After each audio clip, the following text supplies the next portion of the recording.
Ready? Distinguished guests, the President of the United States. Distinguished guests. Distinguished guests, the President.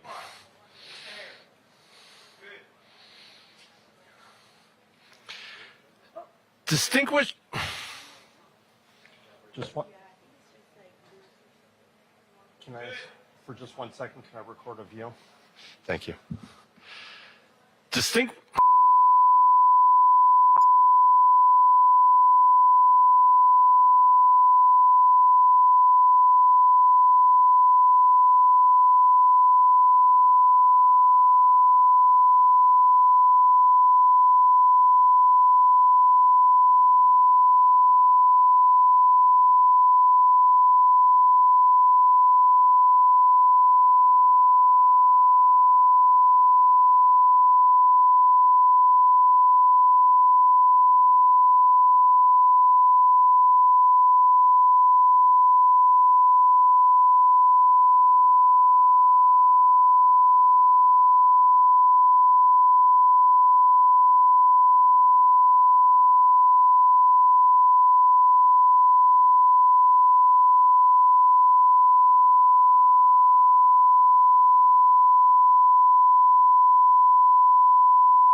Distinguished guests, the President of the United States, Joe Biden.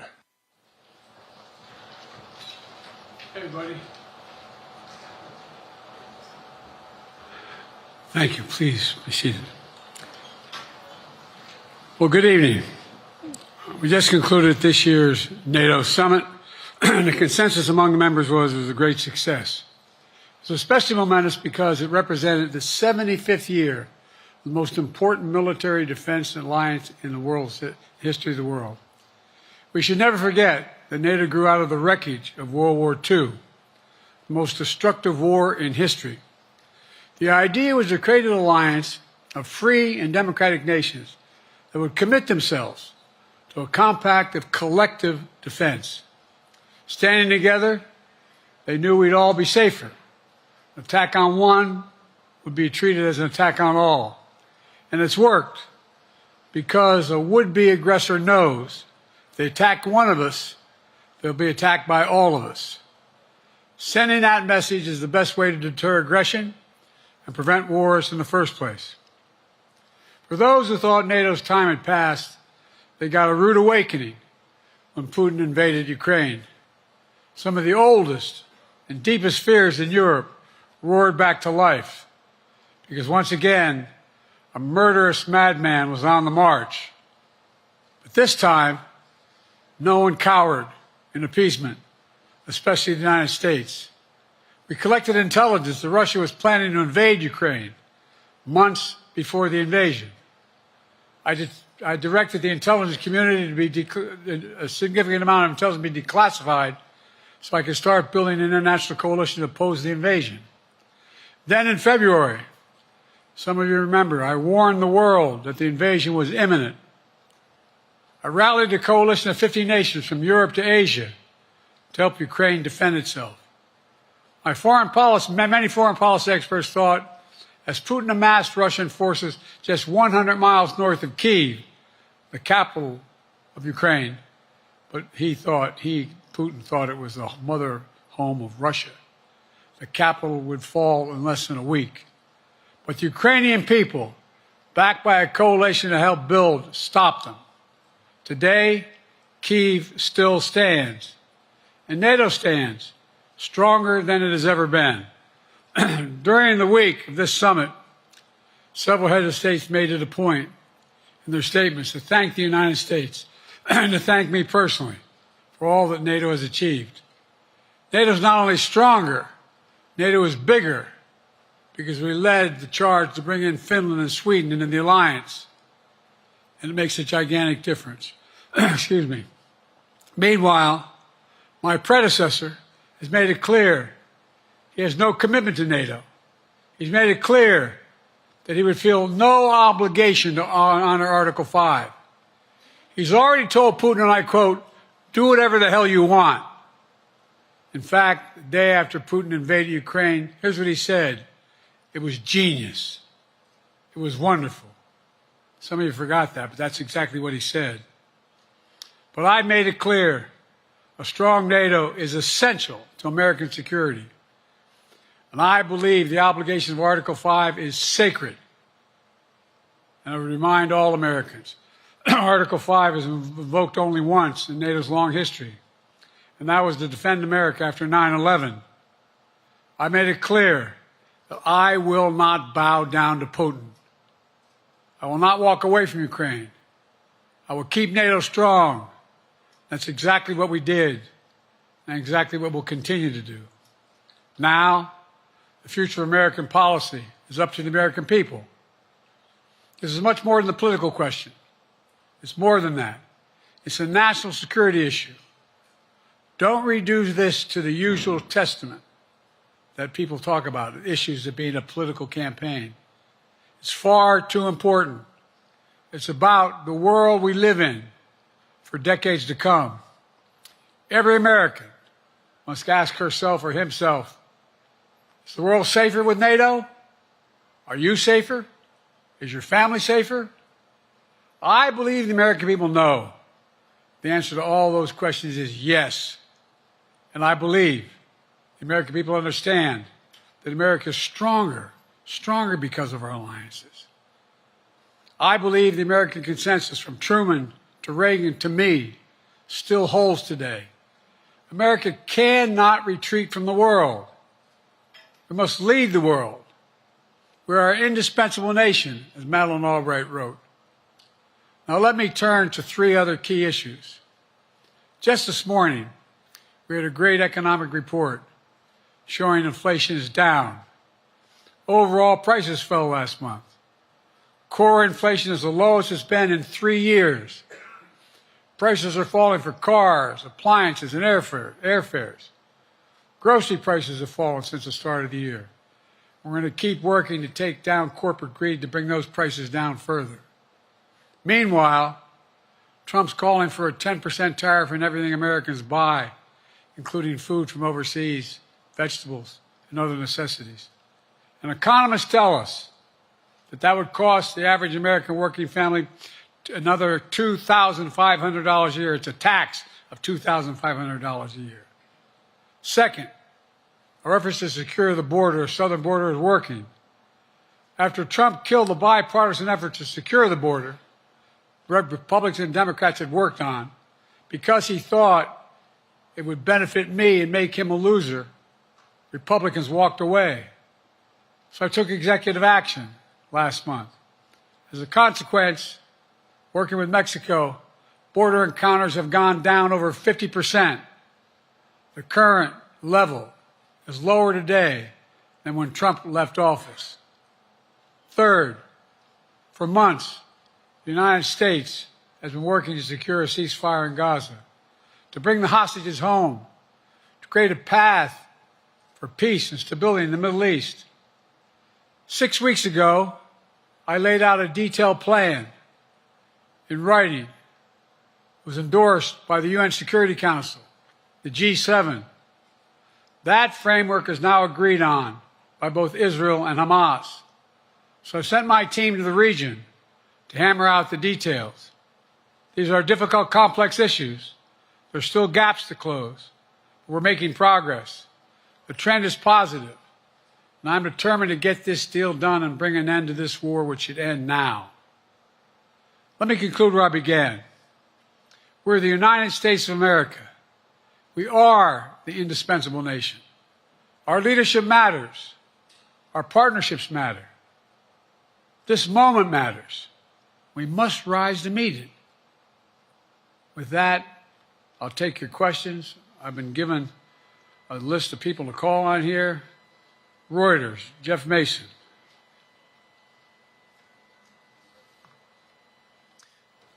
Mr. President, your political future has hung over the NATO summit a little bit this week. Speaker Pelosi made a point of suggesting that your decision on whether to stay in the race was still open.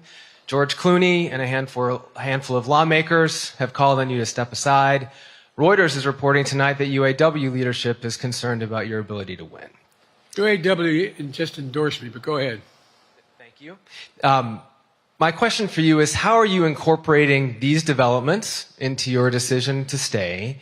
And separately, what concerns do you have about Vice President Harris's ability to beat Donald Trump if she were at the top of the ticket? Look, I wouldn't have picked Vice President Trump to be vice president until I think she was not qualified to be president. So let's start there. Number one. The fact is that the consideration is that I think I'm the most qualified person to run for president. I beat him once, and I will beat him again. Secondly, the idea, I served in the Senate a long time. The idea that senators and congressmen running for office worry about the ticket is not unusual. And I might add, there are at least 5 presidents running or incumbent presidents who had lower numbers than I have now, later in the campaign.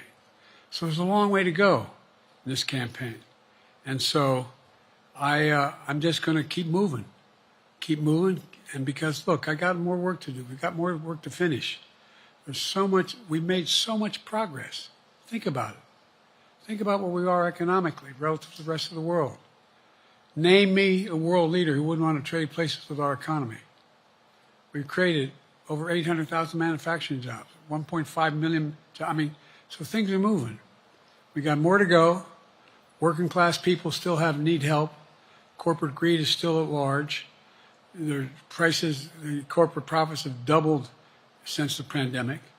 They're coming down, and so I'm optimistic about where things are going.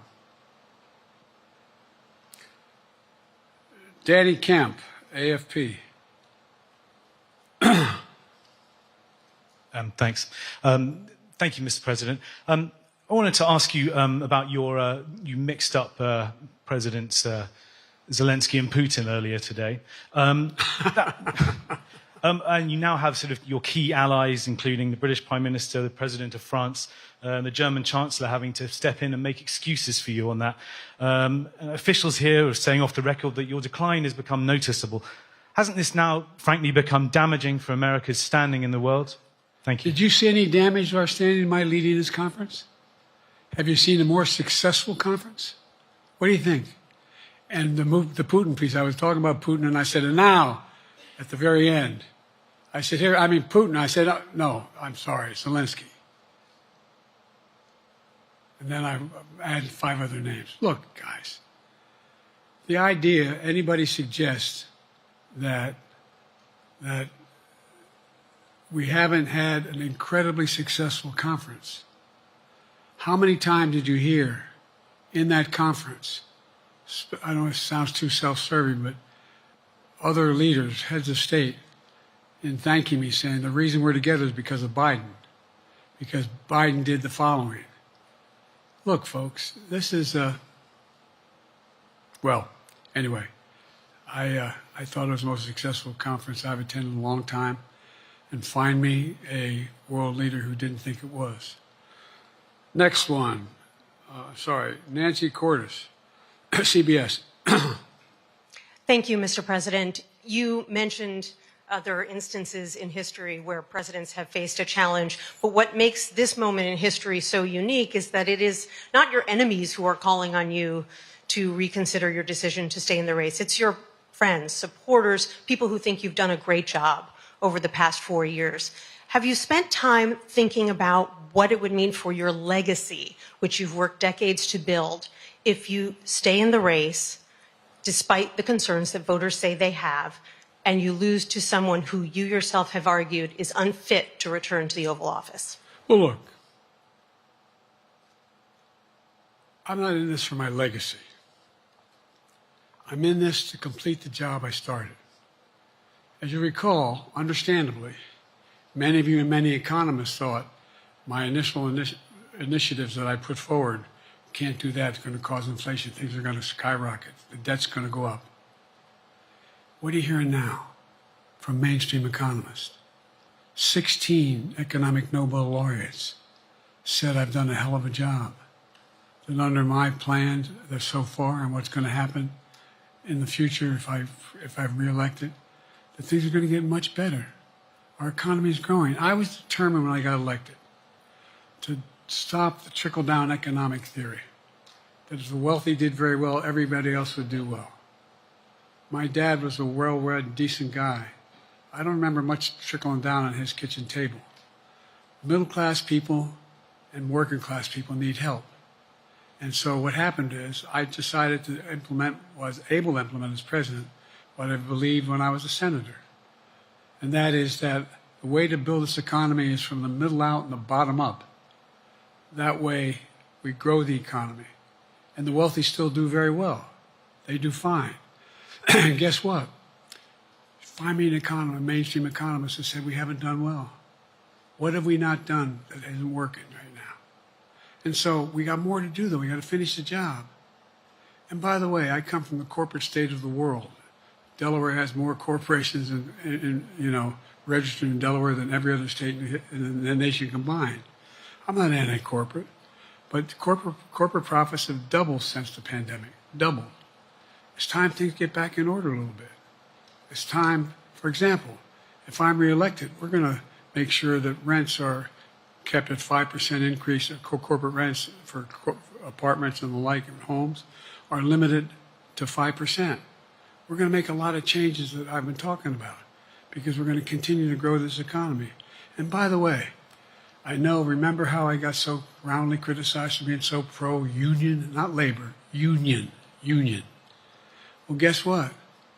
I've been the most pro-union labor president in history. Not a joke. And guess what?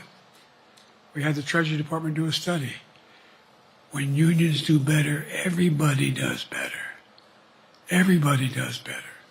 And we talk about how, for example, remember when we talked about getting the computer chip industry back in the United States? Used to be 40% of the industry. We invented the chip. 40% of the industry was in the United States. And former presidents decided that the best way to do it is find the cheapest labor in the world, send the product over there, and import what the product was. And so what did I do? I was told not to go over to to Asia, including Europe, but Asia. And I remember going to South Korea, convincing them to invest $20 billion in the United States to build computer chip factories. And I asked why when they finally decided to do it. And the answer was because you have the safest economy in the world and you have the best workers in the world. So the whole idea here is we've invested, there's over $50 billion in investment in computer chip manufacturing just coming into being. None of you thought that would happen. None of you thought that would happen. But it's happening. It's happening. And it's going to grow economies. All through, and by the way, red states and blue states. Matter of fact, there's as much in red states as in blue states. I've made no distinction. So my generic point is that the idea that we can't continue to build and grow the economy, make it fairer. And like I said, from my standpoint, when the middle class does well, that's when the whole economy grows. The poor have a shot, the wealthy do well. But the wealthy got to start paying their taxes. As a follow-up, sir, you mentioned that your Vice President Kamala Harris would be ready to serve on day one. Can you elaborate on that? What is it about her attributes and her accomplishments over the last 4 years that make her ready to serve on day one if necessary?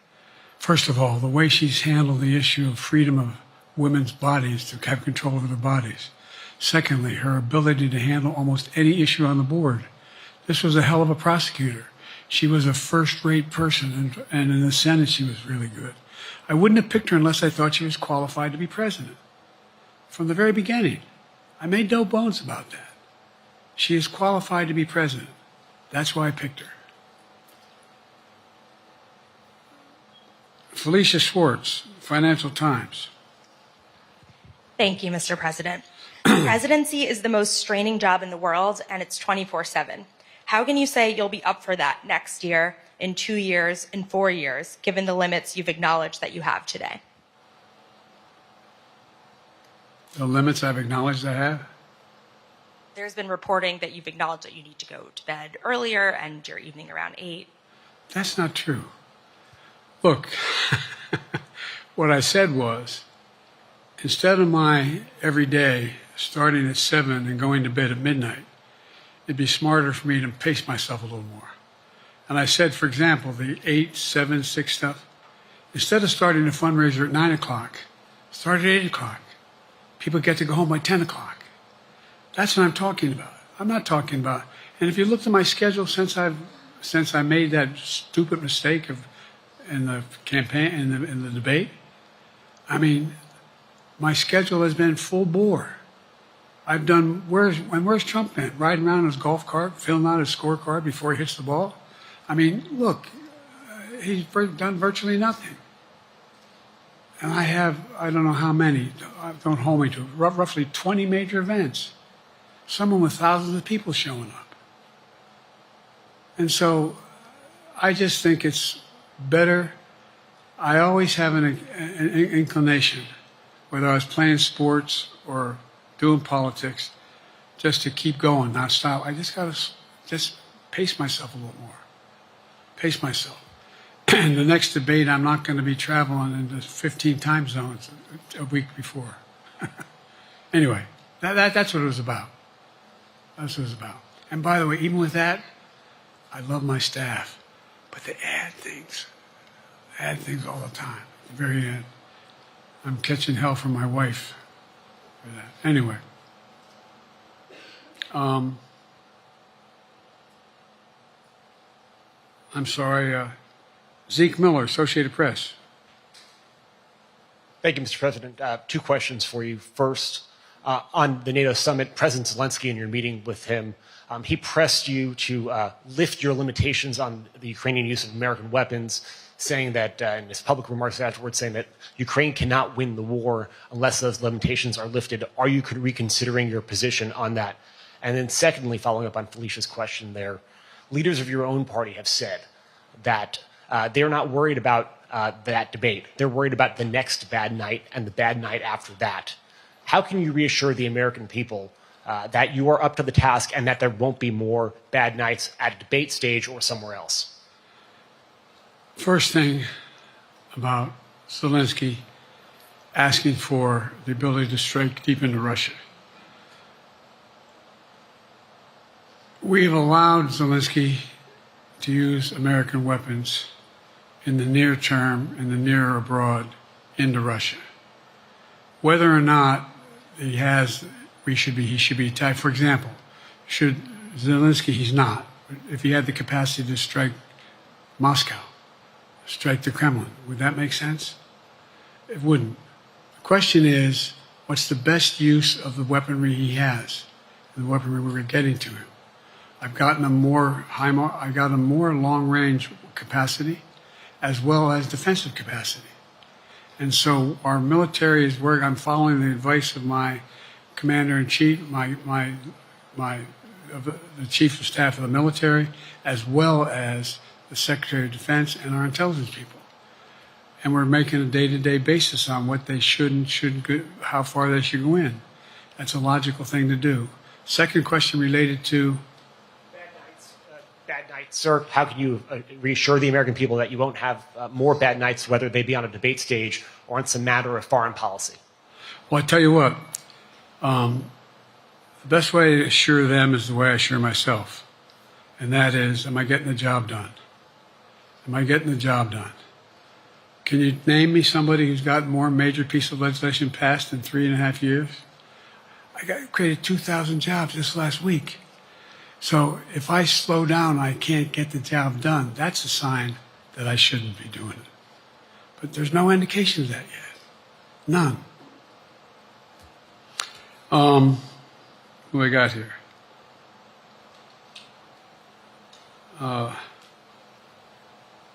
Merrick, Pulaski Radio. Thank you, Mr. President. How are you? I'm well. The elections in the US have consequences around the world. You have pretty high standing in Europe. I just asked President Macron about you, and he said we are happy to have him as the President of the United States. But there is a concern. Many people in Poland and across Europe are worried that the former president may win the election. And there's a lot of concern that Donald Trump may weaken NATO, stop supporting Ukraine, or push Ukraine to give up territories to Russia. They're correct. And yourself was warning just 2 minutes ago about it. So my question is, do you think that Europe will be left on its own if Donald Trump wins the election? And what's your advice to European leaders to prepare for possible US disengagement? Well, look, I think, how can I say this without sounding too self-serving? I'm not having any of my European allies come up to me and say, Joe, don't run. What I hear them say is, you've got to win. You can't let this guy come forward. It'd be a disaster. It'd be a disaster. I mean, I think he said in one of his rallies, don't hold me to this, recently, where NATO, I just learned about NATO, or something to that effect. Foreign policy has never been his strong point. And he seems to have an affinity to people who are authoritarian. That worries, as I tell you from Poland, that worries Europe. That worries Poland. And nobody, including the people of Poland, think that if he wins in Ukraine, he's going to stop in Ukraine, that that's going to be the end of it. And so what I can say is, I think I'm the best qualified person to do the job, to make sure that Ukraine does not fall, that Ukraine succeeds, that the European alliance stays strong. You may recall, no one was talking about Finland joining NATO. I remember talking to Putin right after we got elected in Geneva, and he was talking about what we should do. We couldn't be in Eastern Europe, etc. And I said, you're looking for the Finlandization of Ukraine. I said, you're going to get the NATOization of Finland. And about 4 weeks later, I got a call. That's not true. Probably 5 months later, from the president of Finland, could he come and see me? In my office. I invited him to the Oval Office. We sat down and talked. He said he wanted to join NATO. Could I help? And I did. It wasn't automatic. And then I got a call from the Swedes. I beg your pardon?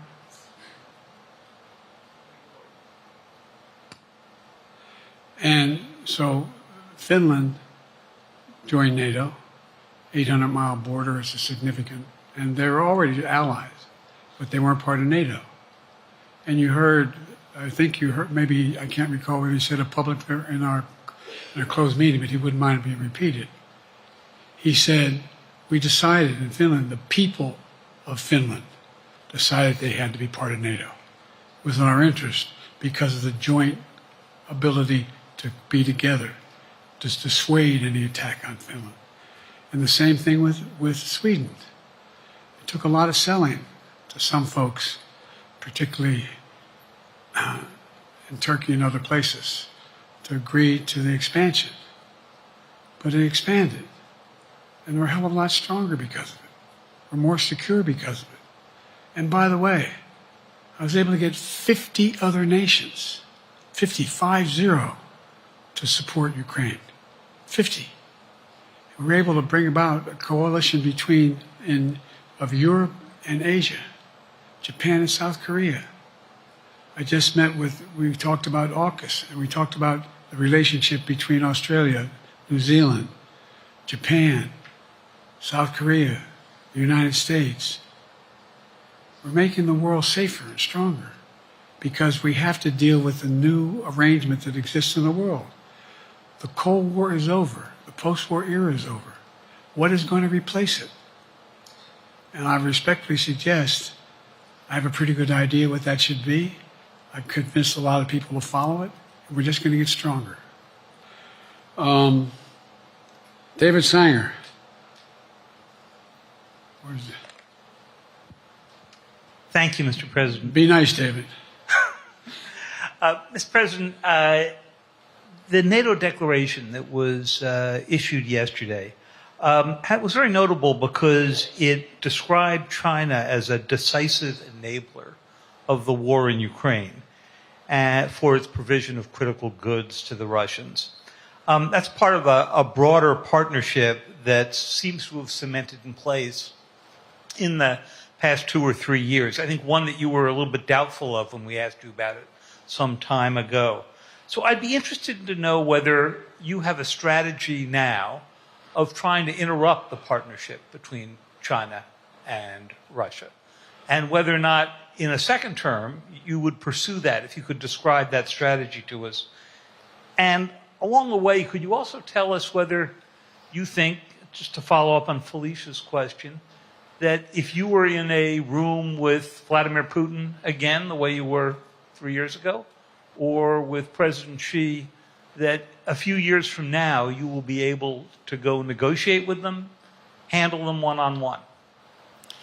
Well, the first part of the question is, we discussed and I raised in the NATO summit, and others raised, the future of China's involvement, what they're going to do, what they're doing with Russia in terms of accommodating, facilitating, They're getting access to additional. They're not supplying weapons themselves. They're supplying mechanisms for them to be able to get weapons.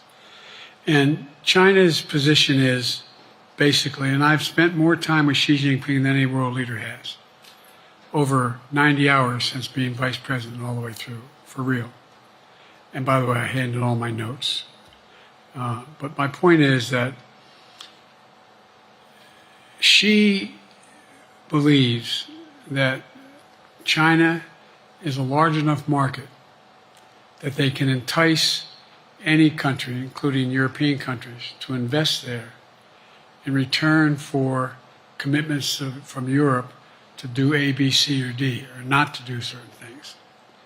What's happened is we had a long discussion about what we have to make clear China has to understand that if they are supplying Russia with information and capacity, along with working with North Korea and others to help Russia in armament, that they're not going to benefit economically as a consequence of that by getting the kind of investment they're looking for. And so, for example, we're in a situation where, and we've reestablished direct contact with China after that, remember the balloon, quote unquote, going down, and all of a sudden things came to an end? Well, we set up a new mechanism. There's a direct line between Xi and me, and our military has direct access to one another, and they contact one another when we have problems. The issue is that we have to make sure that Xi understands there's a price to pay for undercutting both the Pacific Basin as well as Europe, and it relates to Russia and dealing with Ukraine. And so for example, if you want to invest in China, as you know this area really well. If you want to invest in China, you have to have a 51% Chinese owner. You have to make sure that you do by their rules. And you don't have the authority, and you have to provide all access to all the data and information you have. There was a while there, as you recall, the last administration and other administrations, where the access to that market was enticing enough to get companies to come in because they had access to over 1 billion people in a market, not 1 billion, but a lot of people in the market. And so they were doing it. But that got curtailed when we started saying we're going to play by the same rules. For example, the idea they don't abide by the international rules related to subsidizing products by the government funding. So guess what? They're not going to be able to export their electric vehicles to the United States without a significant tariff. Others are doing the same thing around the world. But it is a concern. It is a concern that you have both China, North Korea, Russia, Iran, countries that are not necessarily coordinated in the past, looking to figure out how they can have impact. Interrupt that impact? Yes, I do, but I'm not prepared to talk about the detail of it in public. And I think you'll see that some of our European friends are going to be curtailing their investment in in China, as long as China continues to have this indirect help to Russia in terms of being able to help their economy as well as help them in, as a consequence of that, their ability to fight in Ukraine. The other thing that we talked a lot about is that, and I raised it, and I didn't hear any. I can't swear that everyone agreed because not everyone got to talk about it, but we need a new industrial policy in the West. For example, we talked about how both the EU as well as NATO has to be able to begin to build their own munition capacity, has to be able to generate their own capacity to provide for weapons and the ability to.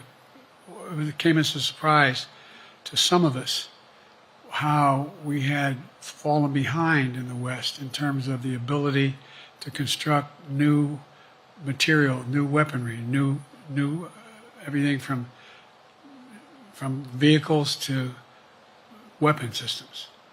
And so one of the things that came out of this was we're going to be meeting again with a number of my colleagues, my European colleagues, is what do we do to increase the capacity of the West, particularly in Europe and Japan, to be able to generate the kind of ability to produce their own weapon systems. Not just for themselves, but to be able to generate that. It's the same, it's what Russia's trying to figure out. They went to China and they didn't get the weapons, but then they went to North Korea. But we're going to be in a position where the West is going to become the industrial base for it to be able to the ability to have all the defensive weapons that we need. That was a discussion as well. Mr. President, I'm not sure you answered on whether you would be ready to go deal with Putin and Xi 2 or 3 years from now. I'm ready to deal with them now and 3 years from now. Look,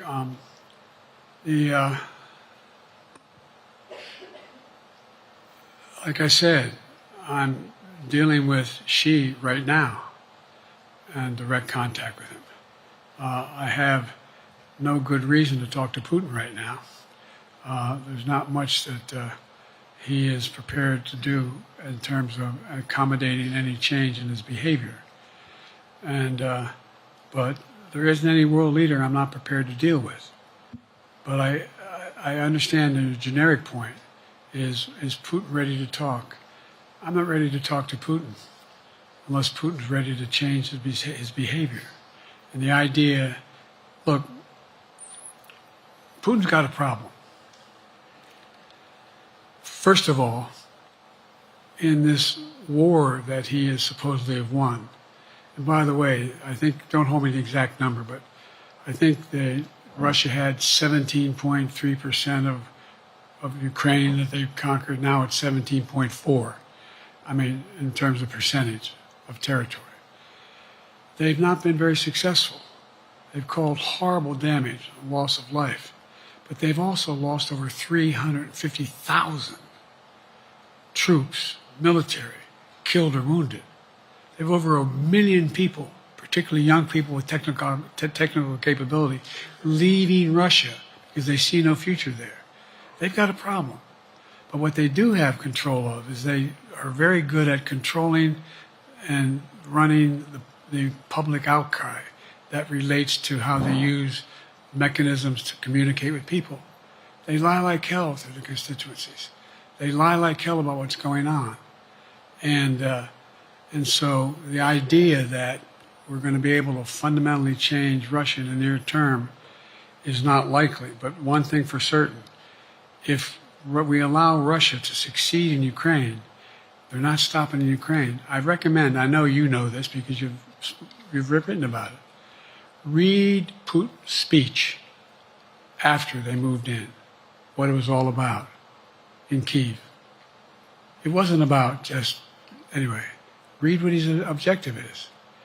And anyway, but so I think that I'm prepared to talk to any leader who wants to talk, including if Putin called me and wanted to talk. Last time I talked to Putin was trying to get him to work on an arms control agreement related to nuclear weapons in space. That didn't go very far. So my point is, I'm prepared to talk to anybody, but I don't see any inclination. There is an inclination on the part of the Chinese to keep in contact with me, because they're not sure where this all goes. And look what's happened in Asia. We have strengthened the Asian Pacific area more than anybody else has. We just put together with, today I brought on, I asked our NATO allies that we bring on the group from the South Pacific, Australia, New Zealand, Japan, Australia. I already mentioned Australia. And I met twice now, I think, with the 14 leaders of the Pacific Island nations. And we've slowed down what's going on there. We've slowed down China's reach. But there's a lot of work to do. This is a moving target, and I don't take it lightly. Assam from NPR. Thank you, Mr. President. Asma Khalid with NPR. I have two questions. Earlier, you spoke about the ceasefire plan between Israel and Hamas. We're now looking at 10 months of war, and I'm curious if there's anything that you feel personally you wish you would have done differently over the course of the war. And then secondly, if I may, I wanted to ask you about your presidential campaign. I remember covering your campaign in 2020, and there was a moment where you referred to yourself as a, quote, bridge candidacy, a transition to a younger generation of leaders. I want to understand what changed. Two things. Let's go back to when you talked about would I have changed anything that's happening with Israel and the Palestinians and the Palestinian movement. The answer is, as you recall, from the very beginning, I went to Israel, but I also got immediate contact with al-Sisi in Egypt. I met with the King of Jordan. I met with most of the Arab leaders to try to get a consensus going as to what had to be done to deal with getting more aid and food and medicine into the Gaza Strip.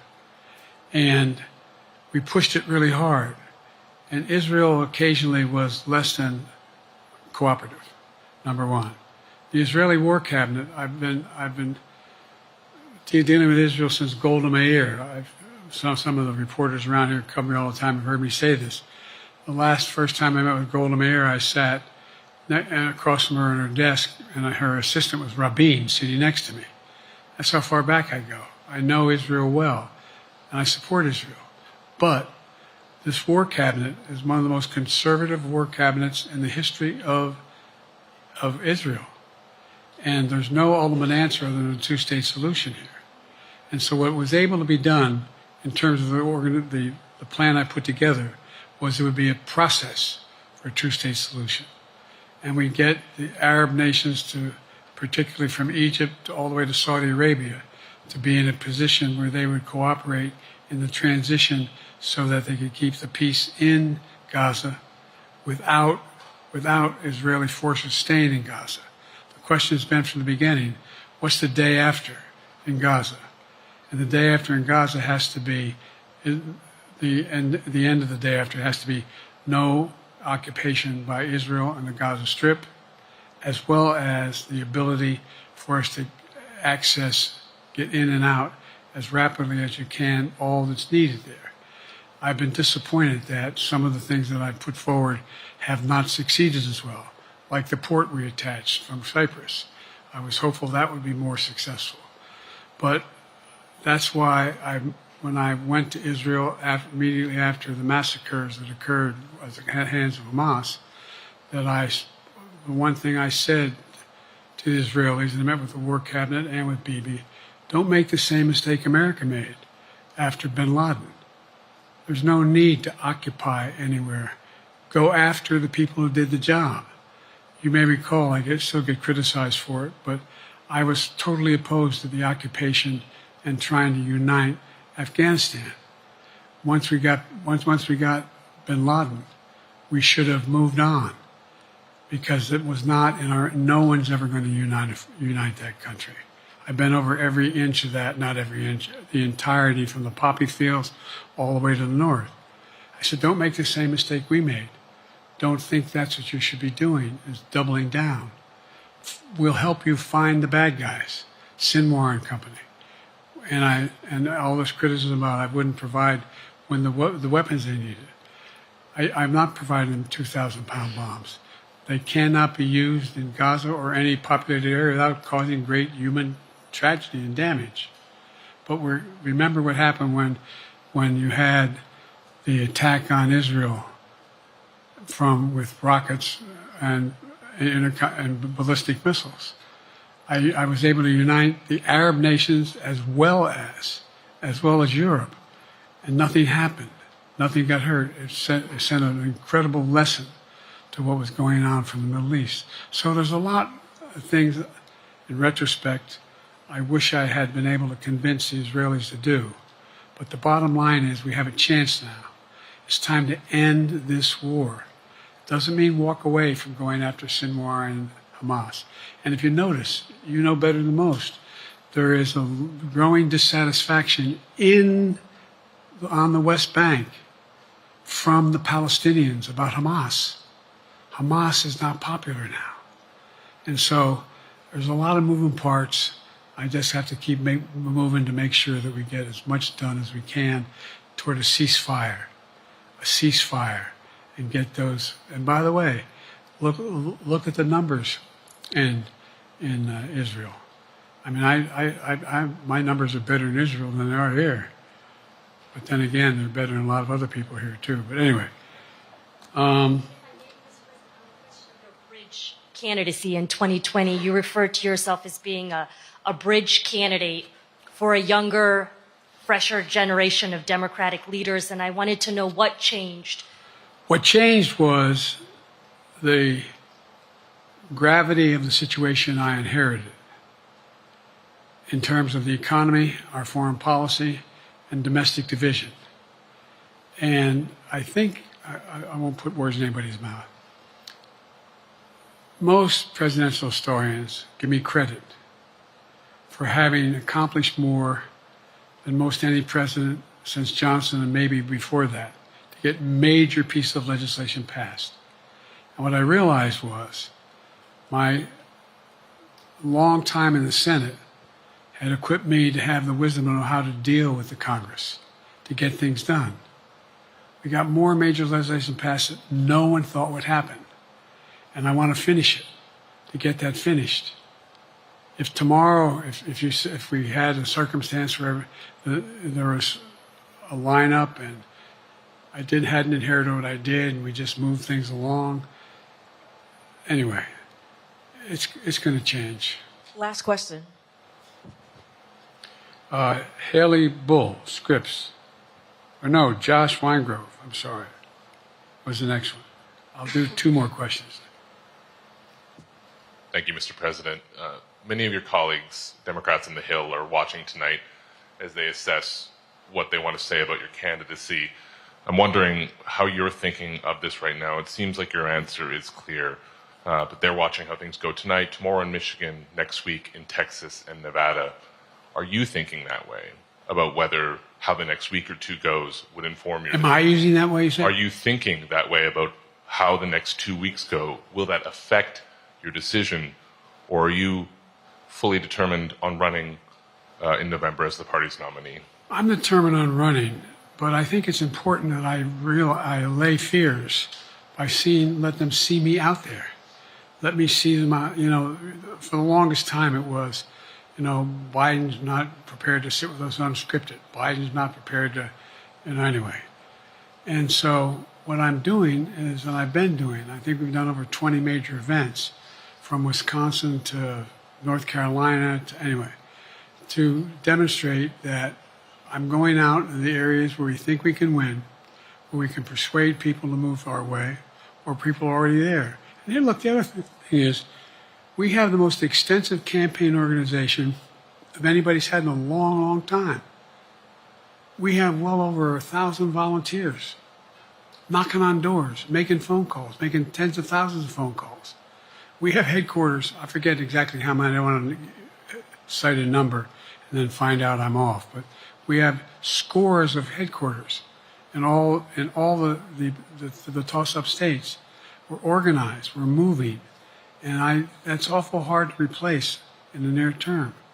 And here's the other thing. I was in the Senate a long time. Very proud of what I've done in the Senate. I was chairman of the Foreign Relations Committee for a long time, and I was chairman or ranking member and chairman of the Judiciary Committee. I'm going to be going down to the Johnson Library. I'm going to be going around making the case of the things that I think we have to finish and how we can't afford to lose what we've done or backslide on civil rights, civil liberties, women's rights. There's that little button we have. Control guns, not girls. I mean, the idea We're sitting around. This is where Kamala's so good as well. We're sitting around. More children are killed by a bullet than any other cause of death. The United States of America. What the hell are we doing? What are we doing? We got a candidate saying, promised the NRA, don't worry, I'm not going to do anything. I'm not going to do anything. You got a Supreme Court that is what you might call the most conservative court in American history. This is ridiculous. There's so much we can do still. And I'm determined to get it done. It's about freedom. And by the way, I'll end this. Well, I'm not going to do that. Haley has to come up too. But I remember I made a speech on democracy in Philadelphia at Independence Hall. And I'm not being critical, just observing. The bulk of the press said, what the hell is he talking about that for? Democracy. You did. Democracy is not an issue. Democracy is not an issue. Except the polling data showed 60% of the people knew I was right, thought I was right. I'm not asking you a question. You don't have to answer, obviously. But do you think our democracy is under siege based on this court? Do you think democracy is under siege based on Project 2025? Do you think he means what he says when he says he's going to do away with the civil service, eliminate the Department of Education, make sure, we've never been here before. And that's the other reason why you say, hand off to another generation. I've got to finish this job. I've got to finish this job because there's so much at stake. We've had some discussions over the past few days with your press secretary about the question of health exams. And you said you take a cognitive test every day in this job. Are you open to taking another physical or test before the election? Governor Whitmer of Michigan, for instance, said it wouldn't hurt to take a test. Well, look, two things. One, I've taken 3 significant and intense neurological exams by a neurologist. In each case, as recently as February. And they say I'm in good shape, okay? Although I do have a little problem with my left foot because it's not as sensitive because I broke my foot and didn't wear the boot. But I'm good. I'm tested every single day about my neurological capacity to do decisions I make every day.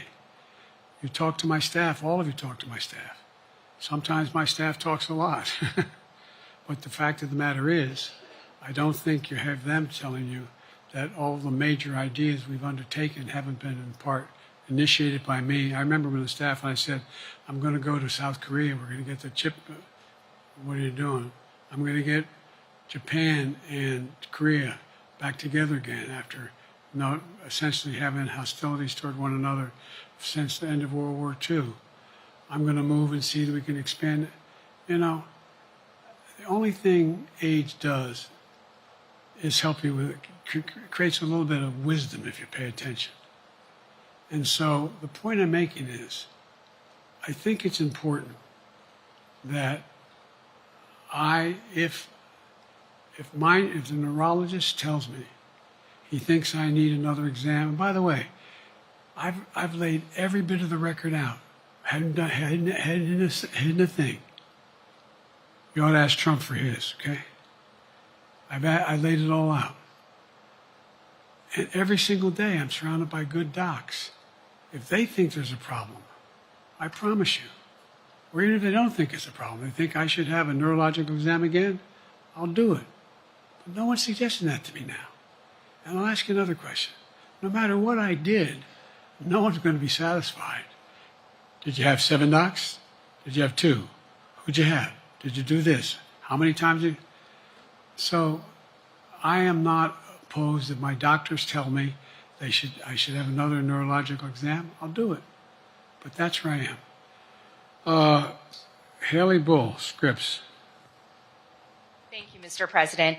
You said you're making decisions on a day-to-day basis when it comes to support for Ukraine. Does that mean you have not closed the door on further considering lifting restrictions for U.S.-made weapons inside Russia? And if I may, your convention is coming up where your delegates are pledged to make you the official nominee If they have second thoughts, are they free to vote their conscience? Obviously, they're free to do whatever they want, but I get overwhelming support. Overwhelming support. I won, I forget how many votes I won in the primary. Overwhelming. And so tomorrow, if all of a sudden I show up at the convention, everybody says, we want somebody else, that's the democratic process. It's not going to happen. Even if that means they vote for someone else? Sure. Look, I'll end this with this. I served in the Senate a long time. I understand the impetus of candidates running for local office and whether they think the topic can help them or not. In my state of Delaware, which was a very, at least it was a red state when I started, in terms of where you now talk red and blue. I don't recall most of the Democratic presidents winning my state when I was a candidate. The truth of the matter is I understand the self-interest of a candidate.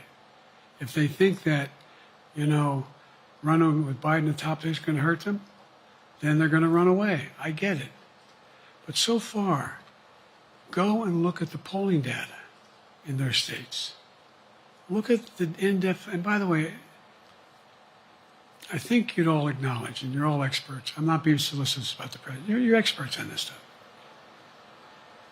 How accurate does anybody think the polls are these days?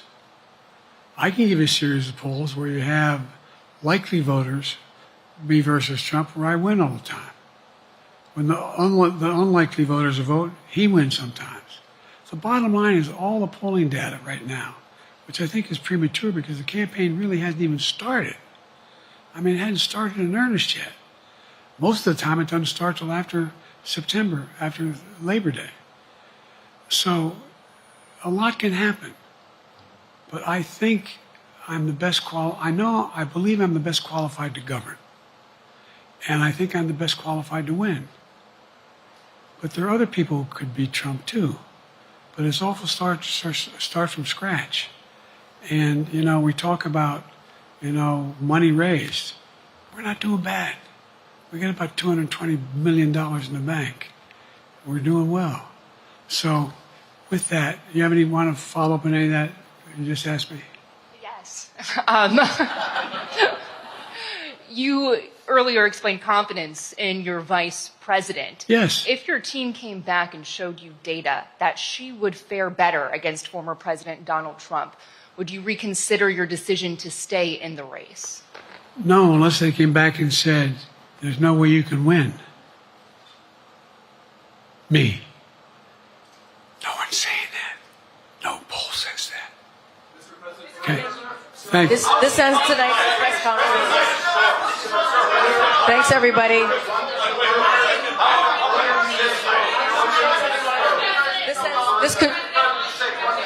This concludes. Respectfully, earlier you misspoke in your opening answer. You referred to Vice President Harris as Vice President Trump. Right now, Donald Trump is using that to mock your age and your memory. How do you combat that criticism from tonight? Listen to him. This concludes tonight's press conference. Thank you, everybody. Thanks, everyone.